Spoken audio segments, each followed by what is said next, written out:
13 bayan sa Maguindanao ang apektado ng pagbaha dahil sa mga pag-ulan simula nitong linggo.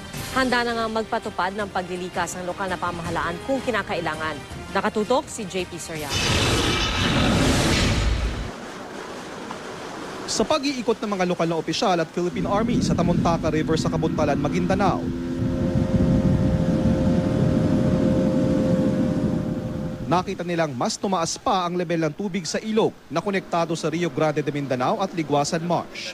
Ang ilang barangay sa tabi ng ilog lubog sa tubig matapos ang magdamagang pag-uulan sa iba't ibang parte ng probinsya. Binahari ng mga taniman at nagkalat ang mga water hyacinths at water lilies na sinasabing nakakadagdag sa pagbabara ng ilog. Ganito rin ang sitwasyon sa iba pang mga barangay. Ang pamilyang ito nga sumakay na sa bangka sa gitna ng palayan. Ang mismong munisipyo, lubog sa baha ang harapan. Sa ngayon, wala pa naman daw kailangang ilikas pero nakahanda na ang mga otoridad.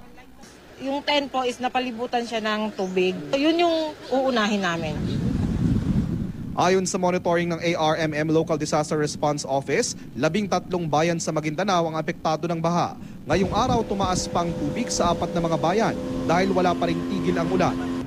Ang pinangamba namin, tatagal itong taas ng tubig. Ibig sabihin, magkakaroon naman ng talagang malakihan yung relief operation natin. Kasi walang kabuhayan yung mga tao. Sa tala ng otoridad, aabot na sa 27 million pesos ang halaga ng napinsalang taniman ng palay, mais at mga gulay sa 10 bayan. Nagsagawa na naman ng relief operations ang lokal na pamahalaan para sa mga biktima. Mula sa Maguindanao, JP Soriano, nakatutok 24 oras.